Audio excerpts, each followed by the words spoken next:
So here I am with the great Noel McKoy.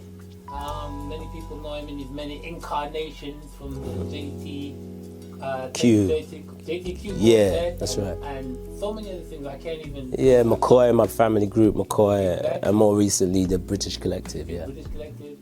I've known you for many, many years. We've just passed like ships in the night. We've worked in the same places, know the same people, done so many things. And I loved your music. You were someone that I've always looked up to as someone that's just kind of never let your integrity go in the music industry, no matter what. And you have so many different faces. So I just want to say it's great to meet you. How are you? Nice to meet you. I'm nice to meet you, Stephen. First, I am in good spirits at the moment. Yeah. Yeah. So I just, I want to get to the roots of it, because this is going to be a series of interviews which will discover so much about you and everything you've done in the industry and all the great stories that you have to tell. Let's start at the beginning right now. Yeah. How did you get into music? Well, the way I got into music was really through my mother and my Aunt Barbara, God rest her soul. They both sung, came here from Jamaica, lived in Clapham South, was going to places like Stars and Garters, which is a TV program where they would feature singers like Madeline Bell, Shirley Bassey, and many others. So my mum and sister would go down there. As time went on, they were getting a lot of respect. They had to make a choice. My mum's sister had children very similar age to my mum, so one of them had to go for it, and my mum sacrificed her career and looked after her sister's children, 4 children, and my mum at the time had about 6, I think. Yeah, 6 at the time, including me. So her sister Barbara went on to get signed to Decca Records. She toured with Roy Orbison and people like that. So my point is that there were parties at my house and people like, a lot of these stars would be coming there and people I'd seen on telly. So this is how I kind of got the yearning to be in the industry, because I found it exciting at a very young age. I remember a lot of the stuff what I used to see. So that's how I got into music, firstly through my mum and my aunt. I started when I was 6 years of age. I cut my first record when I was 10. Wow. I realized I had something going on when people in the church or in the community centers. Why you good? Whatever. Yeah. So you get. Up until that time, I didn't really know if I was any good. When did you begin to believe that you could do this? Well, when we were leaving the house we were living in, which my mum's sister lived, and my gran, one of those houses with all the family, big houses. When we were leaving, I was about 7, and we were packing up the stuff. We were nearly ready to go, and our aunts and stuff and friends were there, and they were crying that we were leaving. I thought we were going to somewhere really far, from Clapham South to Clapham Junction. It's not that far, but at the time it felt that. Anyway, there was a track in the background playing called My Cherie by Stevie Wonder. I stood up on the chair and started singing, started mimicking Stevie Wonder.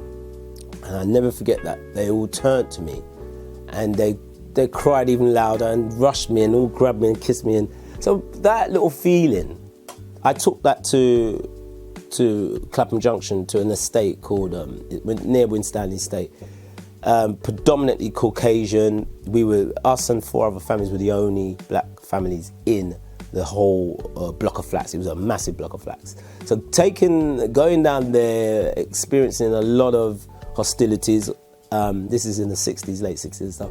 But one of the things what I did realise is that singing brought people together, because my little friends who I made along the way there, we would sing on the corridors.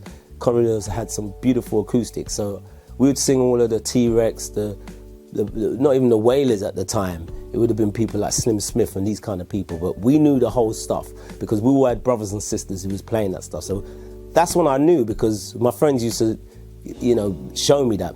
And then going to school in Battersea, they would have cassette players. I'd never really used one before, and they used to tape my voice. It was the times of the Jacksons and stuff, so I was really inspired and confident in myself that I could see my people doing this in America, cartoons and stuff. So I was really confident. So from primary school, they used to take my voice. I knew I had something. My teachers. So that's when I knew, you know, seven, why do you that say kind the of age. Jacksons and stuff? So let me ask you a question. Were you one of them that just watched the Jacksons, or did you watch the Jacksons and the Osmonds, the cartoons? Come on, man. I had to watch the both of them because I knew what the Jacksons was about, and I always wanted to see. I used to like the Osmonds at times. I liked it. I've always been an open person when it comes to music, but obviously there was a rivalry. I knew that it was far, you know, the Jacksons was on another level to the Osmonds, as much as I did enjoy long-haired lover from Liverpool. Yeah, you know? I remember that. So okay, so now you've got to make that leap. For me, to get into the industry, it was a lot of, well, actually, to be honest with you, the first thing I did was with my family, and we started something called Ellis 5, and we used to do Jackson 5 stuff, and I used to be Little Mike, and you know, people see you and whatever, and eventually you get into I got into the industry by basically just knocking on people's doors, the school band and all them things, just bugging people to let me play, you know, because I was a drummer, and let me play, and then just hanging around. And eventually somebody would say, all right, mate, you know, go, let's see what you can do. And, you know, if it wasn't there, it was a Rasta man saying, why, go on. You know? And so how did you get, you know? Very similar. Going to secondary school, that's when it really started, because I then met, I met more guys, obviously my age, I'm in the year, but more black brothers, you know?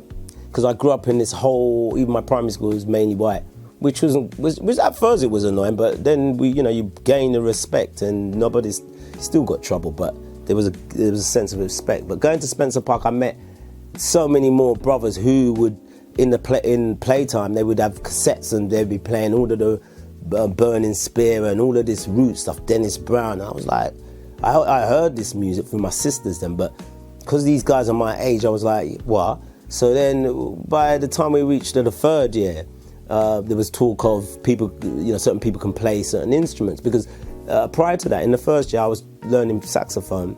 I was trying to get into the school big band, but it was like a no-go area. I always noticed when I used to do the performances for assembly, same old. And I knew I could do that. It was inspiring, but then it was kind of like, it was annoying as well, because I stopped playing sax. I felt like I couldn't get through, but then, by chance, the music teacher left, our head of music left, and then another guy came, and it was a brother. And this guy, he helped us so much in the sense that he gave us time to rehearse our instruments, and we got time off, because they would come in the lesson, we'd be doing an English lesson, oh, McKoy, you have to go to rehearsals now. And it was like brilliant. And then we'd perform for all the different houses, the assemblies.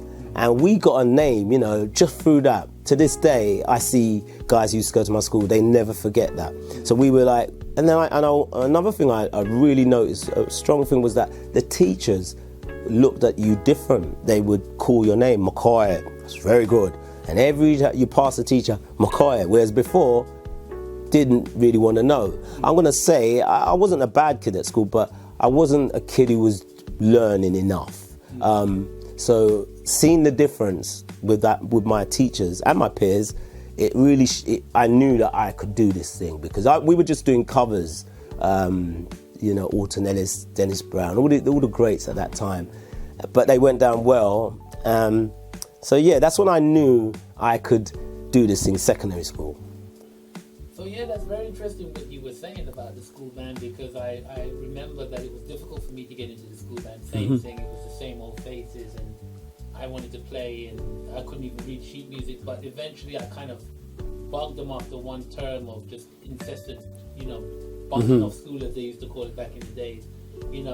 That they actually wrote music for a dusty set of timpanis, kettle drums that they had in the corner just to keep me quiet. They just said, we write you some music for the timpanis, But I ended up running that school band then, Wow. After I got in there with the timpanis, I took the drummer out of it. I ended up taking that over, but it's always been a struggle for the brothers, in those days to get definitely. chance, In fact, I'll just add, the music teacher who left, who wasn't giving us the love, he actually wrote one of the themes the one what goes do do do do do do do do do for Doctor Who.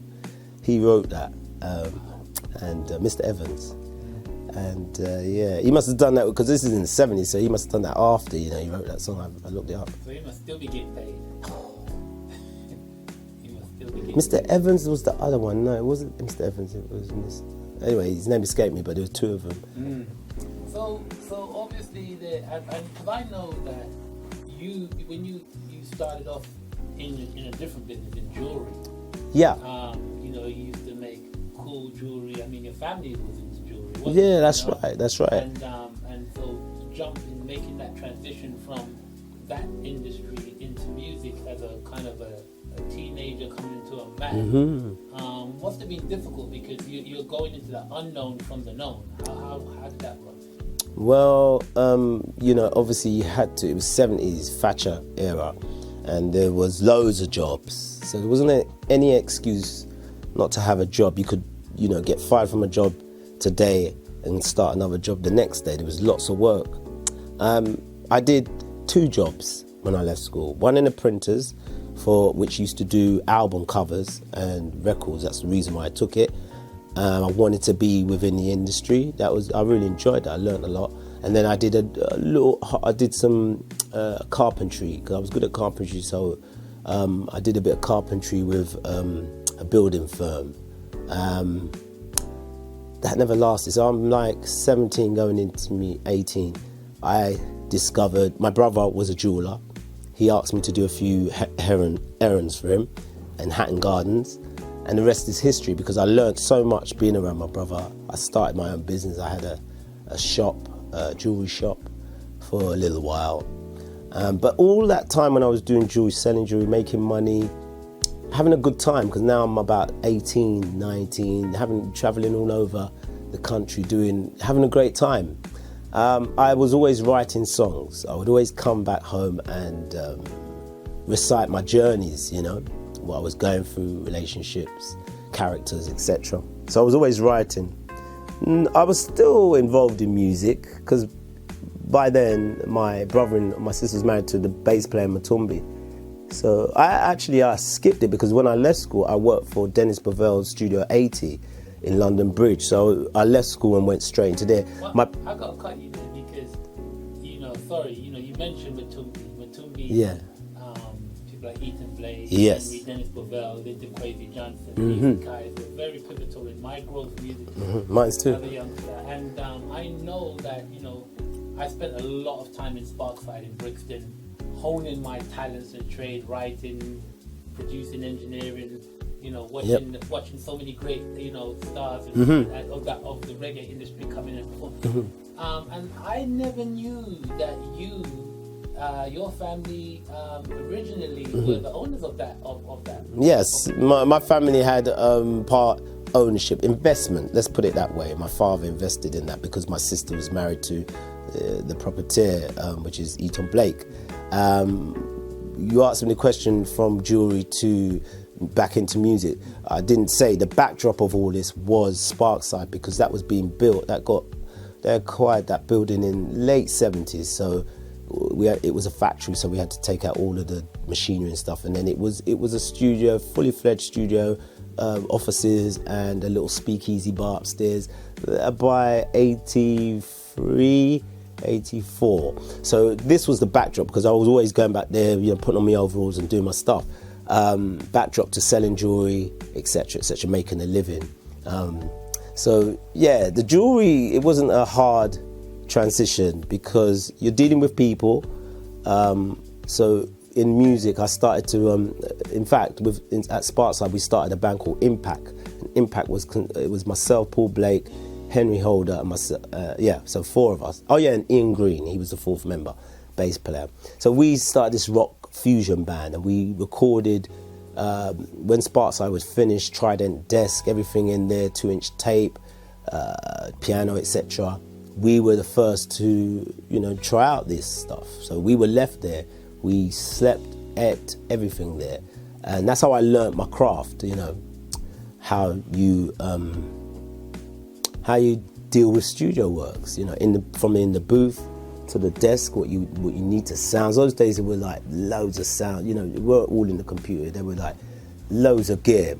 So I learned a lot of stuff in that little transition from 17 to 18. By the time I left Impact, about 85.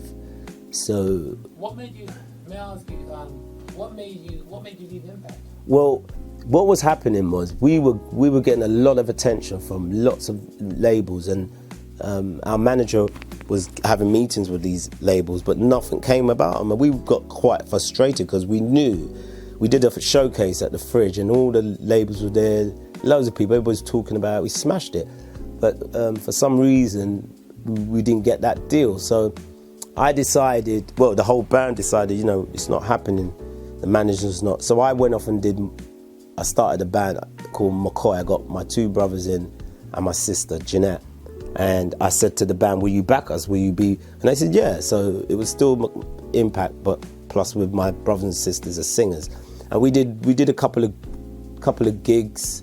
We supported our first gig, I think, no, we weren't our first, but I put together a band called the Pasadenas. So when they got signed and everything, it was nice of them to invite us on a few of the dates, the tours. So that's how the progression from selling jewellery to be. So you're throwing these things at us real quick, but you know, this interview and this is about getting to the nitty gritty. Right. You can't just say I created a group full of Pasadenas. I mean, the Pasadenas, bro. Yeah. You know, they were at one stage the top band, yeah. They were like 5-star star once. Yes, you know, yes. As almost like something to challenge the American. Yes, definitely, definitely. You know, I remember that. You Yeah. know, they obviously didn't quite do it. They did 5-star, but they were on that level for a while. How did that come about? I mean, how did you create that? I mean. Well, it was very simple really, because the Pasadenas used to be called Finesse, and Finesse was a dance group. Excuse me. I used to book them for various. You know, gatherings and stuff, and they come and I pay them and stuff. And one day, Michael and David, the twins, Michael said to me, we want to do music now, we want to sing. So I said, okay. So I hanged out with him, they lived across the road, I grew up with these guys, so I went to his house, showed him how to write verse, bridge, chorus, showed him melody and stuff, took him to Sparkside, set up the mics for the 5 of them, showed them harmony, showed them even getting gigs for them. So I was really involved at the early stage, and then obviously Sony was interested. By that time I'd done my bit, let's put it that way, because the manager didn't really see to where I was trying to explain something, because I had all the experience and I was trying to help my brethren, you know. And the rest is history, they've done very well, but I swear, I know if they'd listened to me, they would be still doing music to this day. The place I'm sitting in my studio, one of the guys from the Pasadenas who wasn't from South London, Hamish, he's from Acton around that way. Great head on him, businessman, hence he's here, he shares the studio with me now. But it's a shame, you know, because up to yesterday, I bumped into this guy too, and he said, what happened to the Pasadenas? And, you know, he sees some of them. He actually saw Jeffrey, Jeffrey's the one who we really love personally, you know. He was the one who's got that amazing picture by Jeff Stern when he's like that in the zoot suit. It's a classic picture, you see it all around the world. So that was just, you know, Pasadena's for the second day run has been talked about, and I'm so proud to have been a part of that journey. So the name, just in wrapping up, the name Pasadena, where did that come from?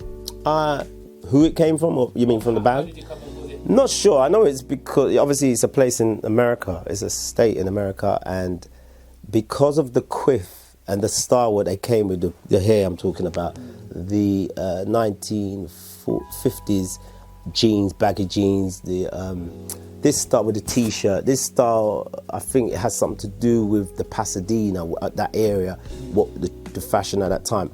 At least I think, because I didn't have nothing to do with that.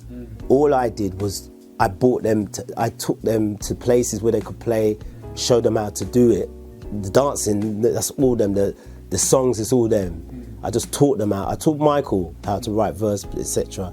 I wish I was a part of it. I really did. They brought me in on the second album to do just a few lines, a 16 bar on a track, and you know, I felt I was worth more than that, you know. But you know, as I said, I was proud to be a part of it.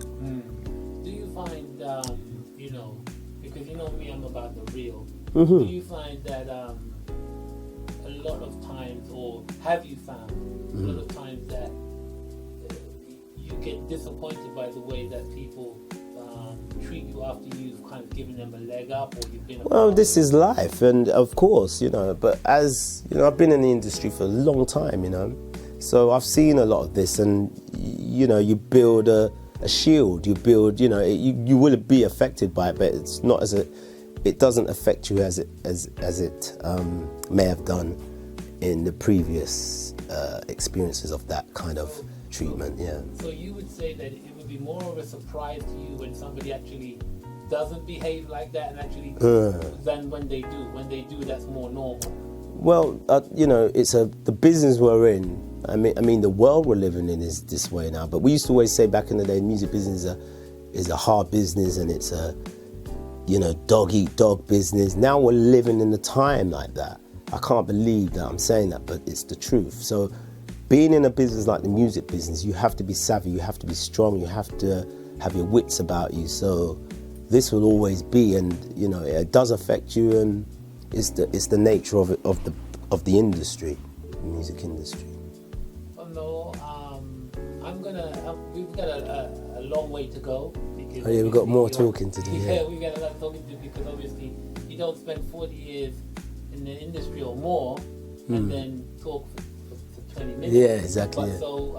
So we're going to pick up the story from the Pasadenas and the jewelry going into the music, and you with Sparkside in our next episode. And I really appreciate you taking the time to speak to Shlepp TV I really about this, and educate and enlighten the people, because this is very important to me, to get people like you out there into the world and show people how music was actually came about in the UK, the faces and the people behind it, who sometimes people don't really know and recognize. Yeah, I'm glad to be assistant. Okay, so we'll see you in part 2. See you in part 2, Stephen.